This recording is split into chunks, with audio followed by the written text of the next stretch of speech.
My husband was dead, or at least that's what I was told. But if someone can die and still be alive, what do they do while hiding for years? Every month I sent money to his mother, never knowing I was paying for a living man's life. And the day the truth came out, it didn't just break a secret, it spilled blood.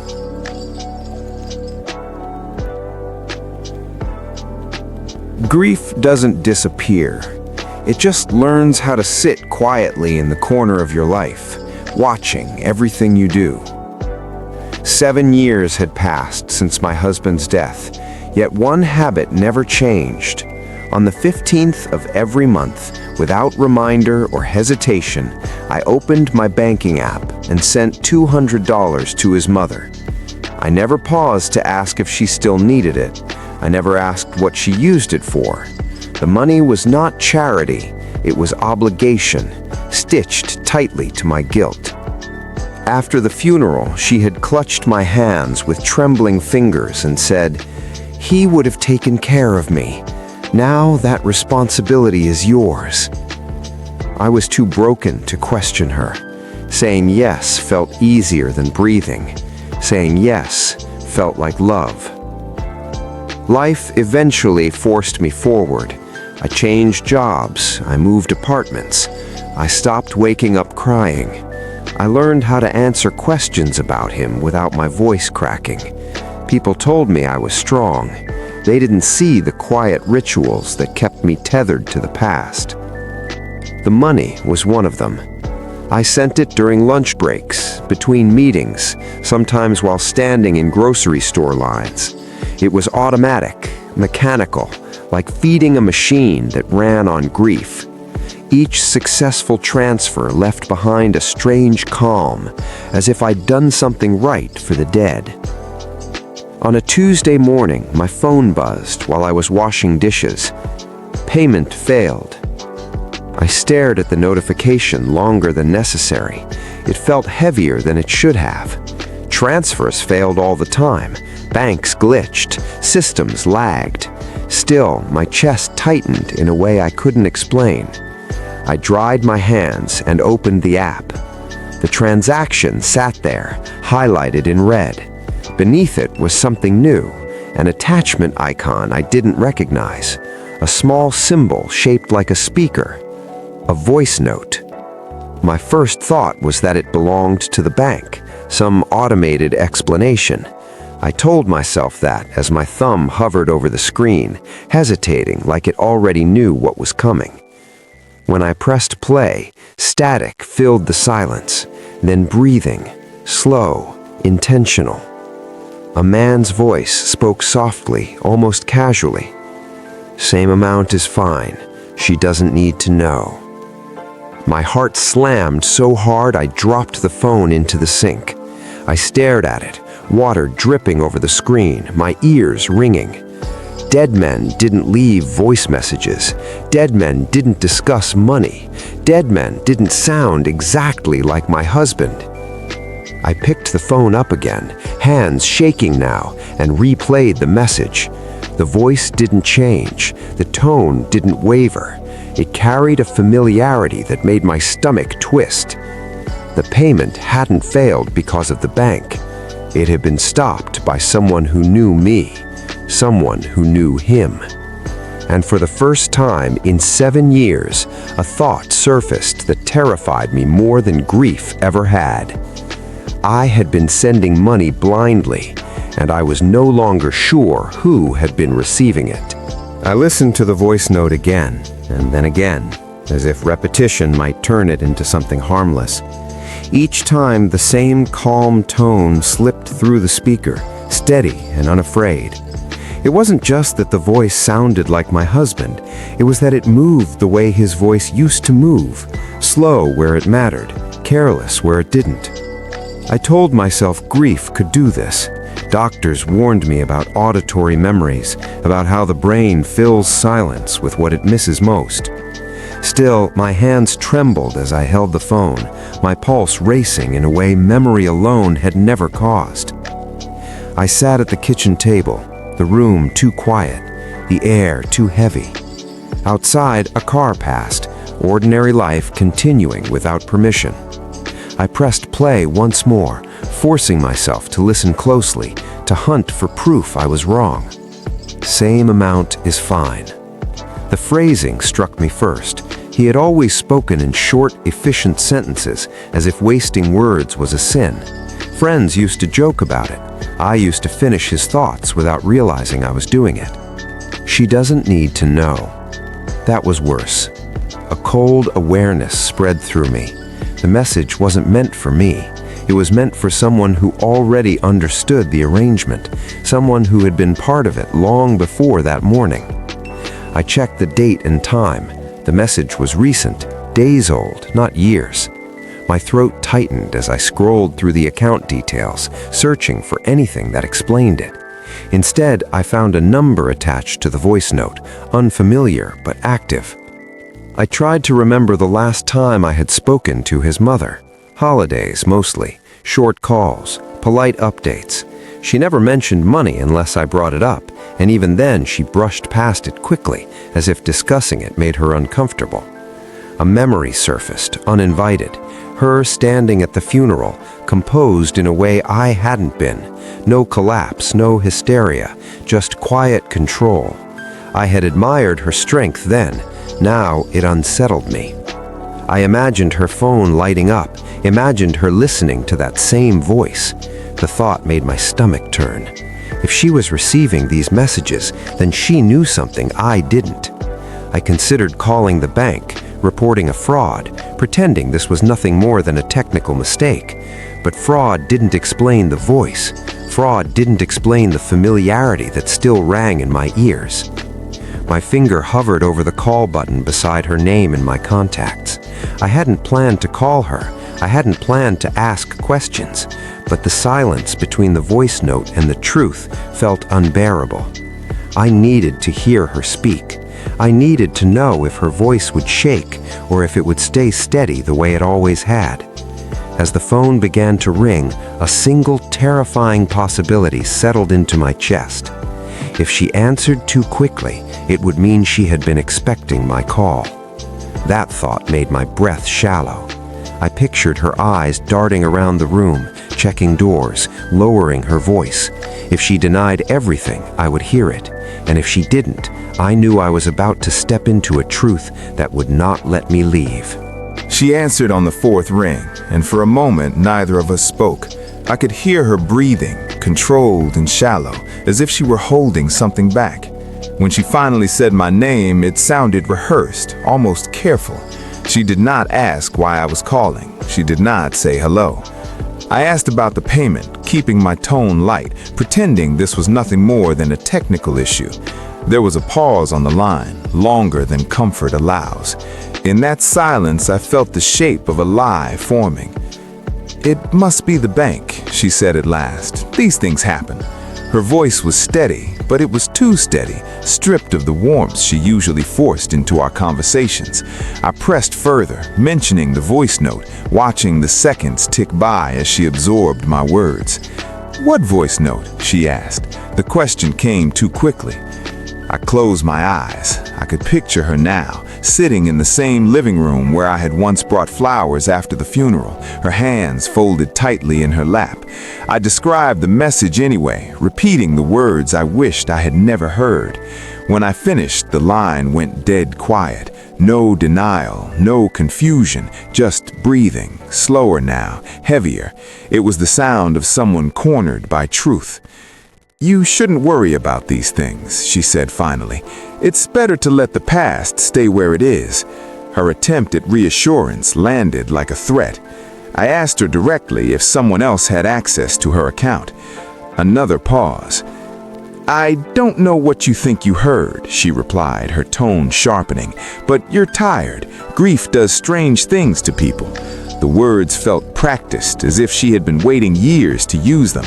I felt anger rise, hot and unfamiliar. I reminded her that my grief was not imaginary, that it had been built on the death of her son. The moment his name left my mouth, her composure cracked. She inhaled sharply, then exhaled in a whisper that barely carried through the phone. "Please," she said, "let this go." The plea unsettled me more than any confession could have. I asked her what she was hiding. She didn't answer. Instead, I heard movement, a scrape of a chair, a door closing somewhere nearby. She was trying to get away from the conversation.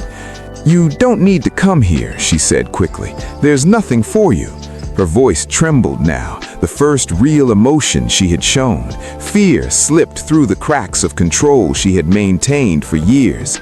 I told her I deserved answers. I told her the money was mine, the questions were mine, and whatever secret she was protecting involved me, whether she liked it or not. She said my name again, softer this time, like a warning. "Please, don't come," she repeated. "Some things can't be undone." The call ended before I could respond. The screen went dark in my hand, reflecting my own pale face back at me. I sat there for several minutes, replaying her words, the pauses, the fear she could no longer hide. Her silence had said more than any confession, louder than screaming, heavier than truth, and impossible to ignore. She was hiding something, and whatever it was, it lived where she lived. That fact settled heavily inside me. I stood, grabbed my keys, and realized with a clarity that terrified me. If she was afraid of me coming over, then the truth was waiting there, and it was closer than I wanted to believe. Nearby. The drive to her house felt longer than it ever had before, even though the roads were familiar. Every mile carried a growing weight, a quiet certainty that I was crossing a line I wouldn't be able to step back from. Her warning echoed in my head, repeating itself with every turn, every stoplight, every breath. "Please don't come." I parked across the street instead of in the driveway, my hands lingering on the steering wheel. The house looked exactly the same as it always had. Beige walls, white curtains, no visible signs of life. From the outside, it resembled a place preserved in time, untouched by grief or change. When I knocked, there was no answer. I tried the door handle without thinking. It turned easily, unlocked, as if someone had been expecting me but hadn't bothered to prepare. The air inside smelled faintly of dust and something warmer underneath, like recent cooking. The lights were off, yet the house did not feel abandoned. I stepped inside slowly. Nothing had been moved. The framed photos still lined the hallway, frozen moments of birthdays and holidays I remembered too well. His face stared back at me from every angle, smiling, alive, unchanged. The furniture sat in the same positions it had after the funeral, carefully maintained, as if disturbing it would shatter an illusion someone was desperate to keep intact. I walked further in, my footsteps muted by the carpet. The living room clock ticked loudly, marking time in a place that refused to acknowledge it. On the coffee table, a mug sat half empty, the liquid inside still dark, still warm. My stomach tightened. I called a name, my voice sounding small against the walls. No response. Yet the house answered me in other ways. A faint hum from the kitchen, the refrigerator running, the unmistakable signs of recent presence. I moved down the hallway toward the bedrooms. His childhood room was unchanged, just as she had always kept it. The bed neatly made, the closet closed. I didn't open it. I already knew what I would find. At the end of the hall, near the back door, something caught my eye. Shoes. Men's shoes. They were lined up carefully against the wall, polished, worn at the edges. I recognized the brand immediately. I recognized the size even faster. I had bought that size for years, memorized it without trying. My chest tightened as I stared at him, my mind scrambling for explanations that refused to form. She didn't have visitors. She barely left the house. I knelt slowly, my fingers hovering inches from the leather. The shoes were not dusty. They were not old. They had been used recently, intentionally. Someone had taken them off with care, like they planned to put them back on.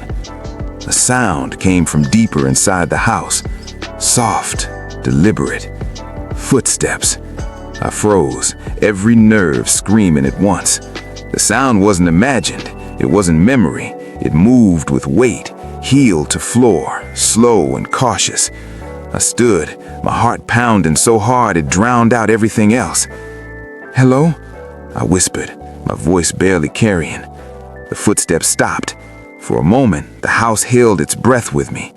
Then a shadow shifted at the far end of the hallway, stretching across the wall where the light from the window touched it. It was tall, familiar, impossible. I took one step forward, my legs trembling, my mind splitting between fear and recognition. Someone was here, someone who knew this house as well as I did. And as the shadow moved again, retreating just out of sight, I realized with sudden clarity that I was no longer alone. The house had never moved on. Neither had the truth. The shadow retreated, and my legs carried me forward before fear could stop them. Each step felt borrowed from someone braver, someone less aware of consequences. I followed the hallway to the back room, heart hammering, ears ringing, breath shallow. The house smelled lived in, not mourned. Whoever stood ahead of me was real, present, and close enough to hear me shaking. I reached the doorway and stopped. The light inside was dim, a single lamp glowing like a held breath. A man stood with his back to me, shoulders sloped, hair darker than memory but cut the same way. He turned slowly, as if time itself were reluctant. When his face came into view, the years collapsed without permission. It was him, older, thinner, lines carved around his mouth, but undeniably my husband, the man I had buried, mourned, and survived without. My knees weakened, and I grabbed the doorframe to stay upright. He looked at me with recognition, not surprise, as if this meeting had been inevitable all along. Neither of us spoke. Silence pressed between us, thick and suffocating. I waited for an apology, a confession, a scream. Instead, he lifted a finger to his lips, asking for quiet. The gesture broke something inside me. Dead men did not ask for silence. Liars did. I whispered his name, barely trusting my voice. He flinched, eyes darting toward the hallway, toward the front of the house. Fear lived in his movements now, sharp and practiced. He mouthed words I couldn't hear and stepped back, deeper into the room, as if distance could save him. Questions flooded my mind faster than I could choose one. Why fake your death? Why let me grieve? Why let me pay for it?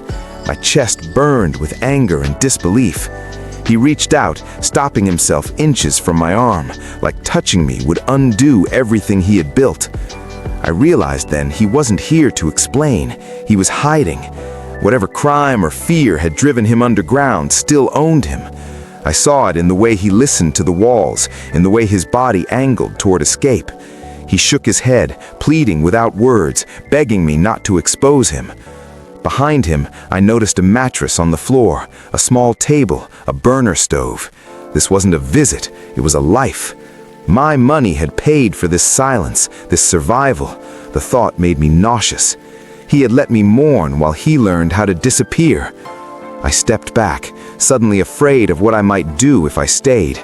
He didn't follow, he simply watched, eyes heavy with a calculation I recognized too well.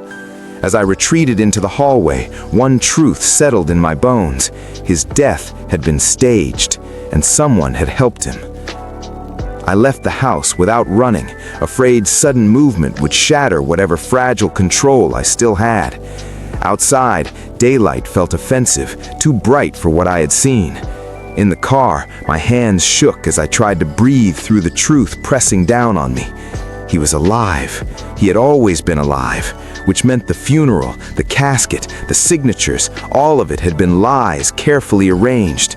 As I pulled away from the curb, memories replayed with new meaning. The sealed coffin, the rushed service, the hospital staff who avoided my eyes. I had accepted everything because grief makes obedience feel like relief. Now certainty replaced sorrow. If he had survived on purpose, then the system had failed or been fooled. Someone had signed papers they shouldn't have. Somewhere a body had been claimed that wasn't his, or nobody had been claimed at all. I drove with one destination in mind. Not her house, not the police, but the past itself. I needed records, dates, proof. I needed to reopen the day he supposedly died and tear it apart piece by piece. Only then would I know how deep this deception went and how many hands were buried inside it. By the time I reached home, I knew my next step was inevitable. I would investigate the funeral itself, because death without a body leaves evidence behind every lie. I began where grief had first taught me to stop asking questions. The funeral home still smelled the same, faintly of lilies and disinfectant, as if time refused to move forward there too. I stood at the counter pretending to be calm, pretending this was a routine request. My hands were steadier than my thoughts as I asked for copies of the records, my voice flat enough to pass as polite. The director recognized my name. Sympathy flickered across his face, practiced and automatic. He pulled files from a cabinet and slid them across the desk, unaware that every page felt heavier than the last. Dates, signatures, payment confirmations. Everything looked complete at first glance, clean and orderly, the way death is supposed to be. Until it wasn't. The casket had been sealed, closed per family request. No viewing, no identification by spouse. I remembered that now. Remembered how his mother had insisted it was better that way, kinder, easier. I had agreed because I was drowning and needed something to hold on to. Looking at the paperwork, I realized how convenient my obedience had been. I flipped through the pages again, slower this time. The line for body identification was blank. Not signed, not initialed, just empty space pretending it belonged there. My throat tightened as I traced it with my finger. I asked the director about it. He frowned, leaning closer, his confidence wavering. Sometimes hospitals handle identification, he said, especially with trauma cases. His answer sounded rehearsed, but uncertain, like someone repeating a rule they'd never questioned. I went to the hospital next. Medical records were harder to access, wrapped in privacy policies and sympathetic resistance. Still, persistence carved cracks. I learned there had been an emergency admission under my husband's name, severe injuries listed, time of death recorded, but no photograph, no confirmation signature, no physical description matching the man I knew. The doctor on duty that night had retired. The nurse had transferred. The body, according to the notes, had been released quickly, claimed by family before formal identification protocols were completed. Family. His mother's name appeared again and again, neat and consistent. Authorization forms, release requests, decisions made without me. I felt foolish for never noticing how smoothly she had stepped into control while I collapsed under grief. By evening, my living room floor was covered in copies and notes. I sat among them, surrounded by proof that death had been declared, but never verified. A legal ending without a physical beginning. The realization made my skin crawl. No body meant no certainty. No certainty meant opportunity. I thought back to the casket, the way it had felt heavier than expected, sealed tight as if protecting something fragile inside. I had believed it held my husband. Now I wondered if it had held nothing at all, or worse. My phone buzzed on the coffee table, startling me. A message notification from her. "Are you okay?" it read. "You didn't say you were coming today." The words felt calculated, delayed just enough to seem casual. I stared at the screen, anger rising where confusion once lived. She knew I had been there. She had been waiting for me to leave. I typed a response, erased it, typed again. My hands paused above the screen as the truth finally took shape, sharp and undeniable. This hadn't been a single lie. It had been a collaboration. I stood, gathering the papers into a neat stack, my resolve hardening with every breath. I no longer needed assumptions. I had evidence, gaps, proof of intention. There was only one person left who could explain how a man could be declared dead without ever being seen, and she had been standing beside me at the funeral the entire time. I grabbed my keys, knowing the next conversation would not be polite, and the silence she had protected for years was about to be broken. I returned to her house just before dusk, the sky dimming into the same color it had been on the day of the funeral. This time, I didn't knock. I let myself in the way I had before, quietly, deliberately, like someone who already knew the door would be open. She was sitting at the kitchen table, hands folded, eyes fixed on the surface in front of her. She didn't look surprised to see me. That was the first confirmation. The second came when she didn't ask why I was there. "I know," she said before I spoke. Her voice was tired now, stripped of its defenses. "You saw him." The admission hit harder than denial ever could have. I sat across from her, the table between us suddenly feeling like a confession booth. I placed the stack of papers in front of her, hospital records, funeral documents, every gap she had hoped would remain buried.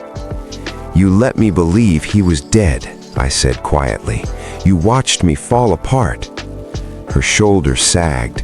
For the first time since I had known her, she looked old. "I didn't plan for it to last this long," she whispered. "It was supposed to be temporary." She told me everything then, slowly, as if reliving it cost her something physical. He had come to her the night before the accident was reported, frantic, bleeding, terrified. Trouble followed him, she said. Bad people, bad decisions, charges he couldn't outrun unless he disappeared completely. He said, "Dying was the only way," she murmured, "and I couldn't lose him, not after everything." She used her connections, her persistence, her grief as leverage. A rushed hospital intake, a declaration made too quickly, a closed casket insisted upon with convincing tears. She signed papers she shouldn't have, asked for favors she knew how to phrase just right. "And the body?" I asked. She shook her head. There was no body, just paperwork. The money, she admitted, had been his idea, a way to survive without resurfacing, a way to keep distance without cutting ties completely. "He said you would do it," she added softly, "because you loved him." The words felt like poison. My loyalty, my grief, my obedience had been tools. I had paid for my own deception month after month, believing I was doing something kind. "Did you ever think about me?" I asked. She looked up then, eyes wet but steady.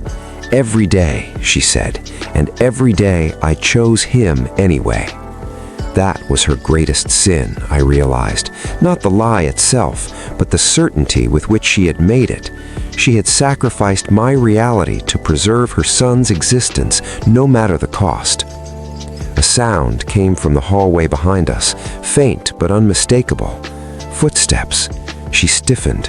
Her eyes flicked toward the door. "He shouldn't be here," I said. "He doesn't listen to me anymore," she replied. "He hasn't for a long time." I stood, my heart pounding, anger sharpening into something dangerous. The man who should have been dead was close enough now to hear us breathing. Whatever fragile balance she had maintained was gone. As the footsteps grew nearer, one truth settled heavily inside me. She had saved her son's life, and in doing so, she had destroyed mine. The door frame creaked, and I knew the next moment would force all three of us into the same truth, whether any of us were ready for it or not. He stood in the doorway like a memory that refused to fade, older but unmistakable. The room felt smaller with him in it, the air thick with everything that had been left unsaid. His mother rose slowly from her chair, positioning herself between us without thinking, the way she always had. "You shouldn't have told her," he said.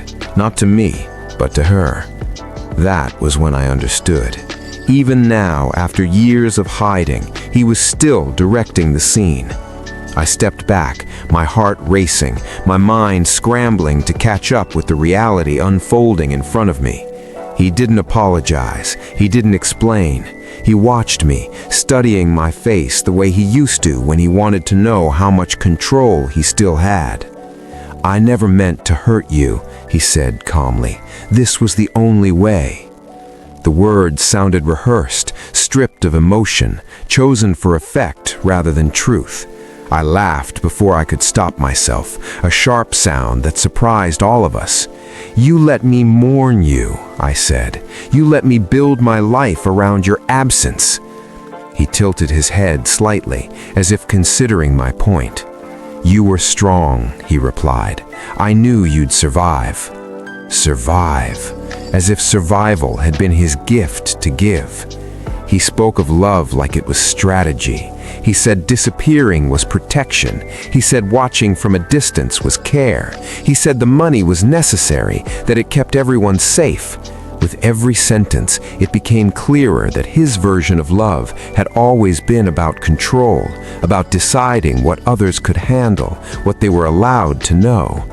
I remembered moments I had once called affection, the way he checked my phone, the way he questioned my friends, the way he framed jealousy as concern. Back then, I had mistaken possession for devotion. Standing there now, the pattern aligned with brutal clarity. "You've been watching me," I said. He didn't deny it. His mother looked away, shame flickering across her face. He had convinced her this was protection too, I realized, a shared delusion built from fear and loyalty. He had rewritten love into something that served him, and we had both paid the price. I moved past them, drawn toward the hallway, toward answers I hadn't known I was looking for. In the back room, behind a loose panel, I found the truth, laid out with chilling care.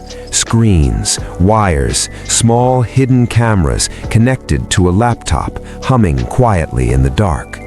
Images filled the screen. My old apartment, my kitchen, my bedroom. I staggered back, bile rising in my throat. He had watched me grieve. He had watched me heal. He had watched me live without him, deciding when to stay silent and when to interfere. The realization fractured something deep inside me. "You don't get to call this love," I said, my voice shaking. For the first time, his composure cracked. "I was keeping you safe," he snapped, "from questions, from danger." "From the truth," I replied. A siren wailed somewhere in the distance, faint but real. I hadn't noticed my hand moving, hadn't noticed when I pressed the button on my phone, connecting to the emergency line. His eyes widened, calculation returning just as quickly. "You shouldn't have done that," he said quietly. Maybe he was right. Maybe truth always arrived with consequences no one could control. As the sound grew closer, I understood something with terrifying certainty.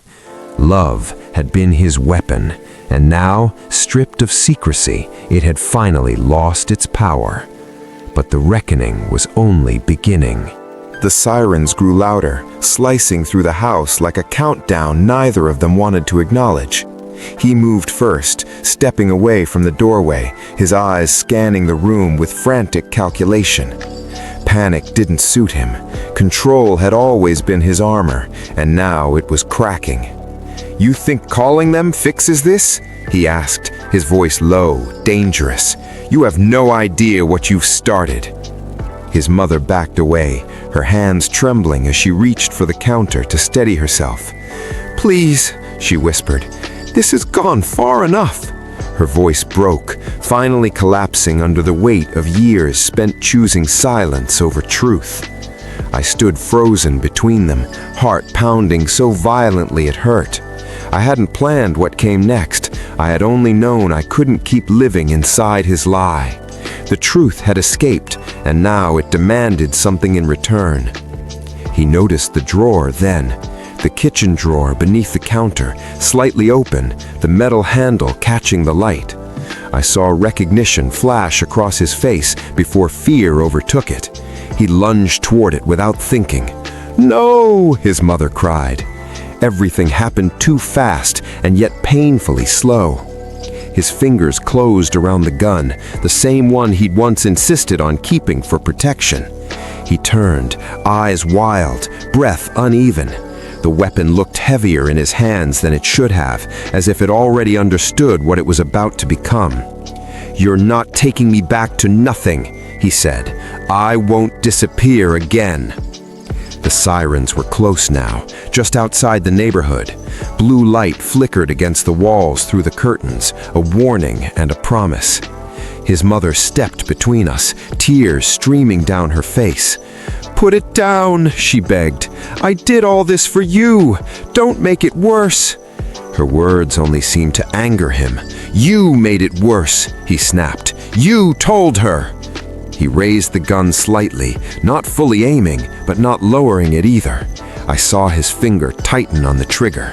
In that moment, I realized the man I had loved was gone, replaced by someone who would rather destroy everything than lose control. I moved without thinking. I grabbed the nearest object, a heavy glass vase from the counter, and swung it with every ounce of strength I had left. It connected with his arm, a dull crack echoing through the room. The gun fired as he stumbled. The sound was deafening. His mother screamed. The bullet struck the wall inches from where I stood, plaster exploding outward. He staggered back, clutching his arm, shock written across his face. Blood seeped through his fingers, dark and unreal. For a split second, we all stared at each other, suspended in horror. Then he charged. He slammed into me, knocking me to the floor. The air rushed from my lungs as my head struck the tile. Pain blurred my vision, but adrenaline kept me conscious. We struggled, his weight crushing, his breath hot and ragged in my ear. "I loved you," he hissed. "You were supposed to understand." Love. Even now, he used the word like a shield. I felt his grip loosen suddenly. His mother had wrapped her arms around him from behind, weak but desperate. "Stop," she sobbed. "Please stop." He turned sharply, shoving her away. She fell hard against the table, collapsing to the floor with a sickening thud. Something inside me snapped. I pushed myself up and ran to her side, her eyes unfocused, blood trickling from her temple. She wasn't moving. That was when the front door burst open. "Police!" a voice shouted. He froze, the gun slipping from his grasp and clattering across the floor. Hands raised, shaking, he looked at me one last time, something like regret flickering behind his fear. As officers rushed in, weapons drawn, I stayed on the floor beside her, my hands slick with blood, my mind numb. The truth had finally been spoken aloud, and it had taken its first payment.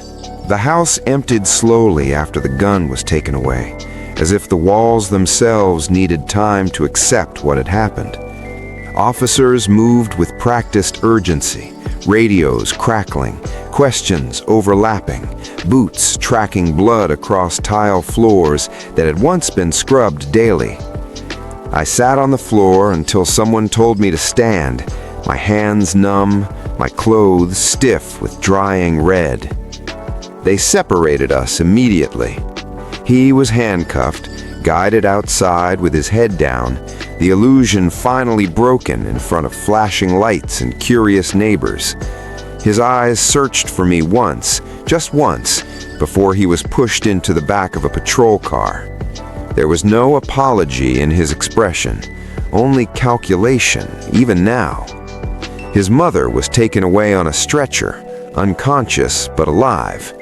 Paramedics spoke in low voices, their faces unreadable. I didn't follow. I couldn't. Whatever bond we had shared ended the moment she chose him over truth, again and again, until blood became the final language. At the station, time lost its shape. I answered questions under harsh fluorescent lights, repeating the same details until the words felt borrowed. They asked about the money, the cameras, the staged death. They asked why I hadn't known, then why I hadn't questioned sooner. Each question carried an edge, subtle but sharp, reminding me that innocence does not erase suspicion. Evidence piled up quickly. The hidden surveillance equipment, the falsified documents, bank records tracing my monthly payments into accounts that funded his disappearance. The story unfolded like a file long overdue for review, ugly and inefficient. The detective finally leaned back in his chair and said, "You understand how this looks." I did. I had paid a dead man for years. I had lived inside a lie without knowing it was one. And now the truth made me complicit in ways that felt impossible to explain. News vans appeared outside before dawn. Headlines formed before charges did. A husband declared dead, secretly alive. A mother who helped him vanish. A wife who unknowingly funded it all. My name floated through stories stripped of context, flattened into speculation. Justice moved forward anyway, heavy and imperfect. He was charged with fraud, obstruction, illegal surveillance, and assault. More charges followed as investigators dug deeper into the life he'd hidden. His mother survived surgery, but recovery would be slow. Charges were pending, softened by age, illness, and the argument that she had acted out of maternal desperation. They asked me if I wanted to press additional charges. I said yes, not because it would heal anything, but because silence had already cost too much. Weeks passed. Court dates were set. Lawyers spoke for us in rooms where truth felt transactional. I learned quickly that justice isn't about closure. It's about procedure. It's about what can be proven, not what was felt. Sometimes at night, doubt crept in. Could I have known sooner? Had there been signs I ignored because believing was easier than questioning? Those thoughts followed me like shadows, but I refused to let them rewrite history. Manipulation thrives on hindsight. One afternoon, a detective handed me a final report. He said, "There's something you should see." Inside the file was a note recovered from his things, written years ago, addressed to me. It spoke of love, of sacrifice, of necessity. It framed everything as protection, every lie as care. Reading it made my skin crawl. Even exposed, even arrested, he still believed his version mattered most. I closed the file and pushed it away. Justice, I learned, never arrives clean. It drags debris behind it. It leaves stains. But it moves forward whether you're ready or not. As I walked out of the station for the last time, my phone buzzed with a notification. A bank alert, a familiar amount, pending. And I knew the past wasn't finished with me yet. The notification stayed on my screen long after I stopped touching the phone. A familiar amount, a familiar pull in my chest. For years, that number had been a quiet command I obeyed without question. Now it felt like a challenge, daring me to decide who I was without it. Life moved forward in small, careful steps after the trial began. I changed apartments again, this time choosing somewhere with more light. I stopped answering calls from unknown numbers. I learned how to sleep through the night without checking locks twice. Healing didn't arrive as relief. It arrived as distance. He pleaded not guilty. Of course he did. From the courtroom benches, I watched him perform remorse when it suited him and confusion when it didn't. His lawyers spoke of fear, of mental strain, of a man driven to extremes by circumstance. They avoided the word control, even though it hung in the air like smoke. His mother sat behind him, smaller now, fragile in ways that felt earned.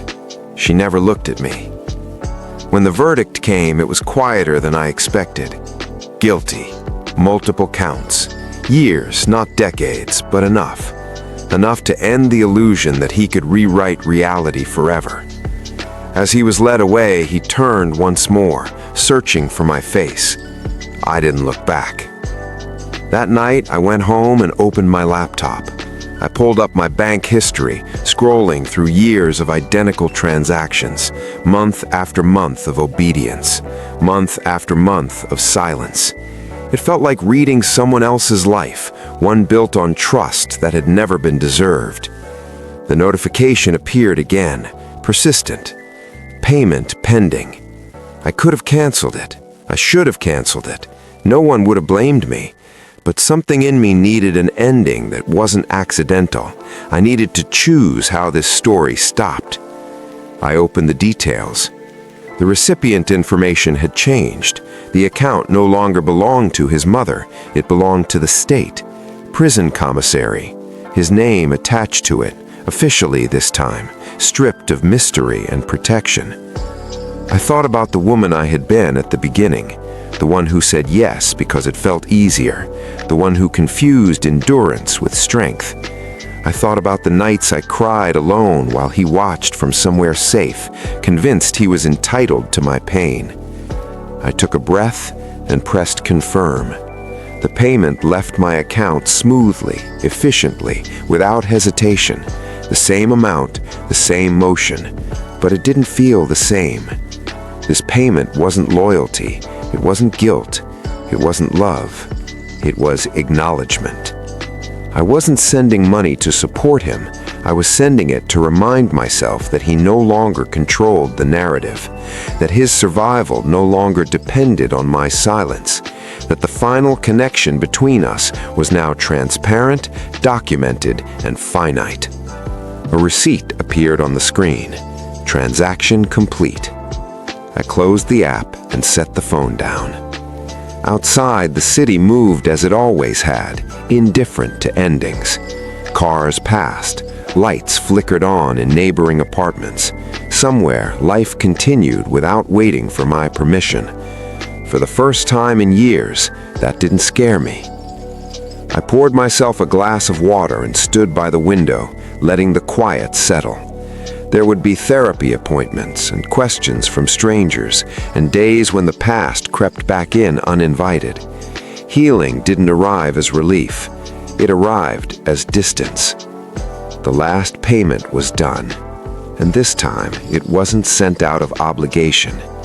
It was sent as a boundary, a closing line written in numbers instead of words. I turned off the light, knowing that tomorrow would arrive without instructions, and for once, that felt enough.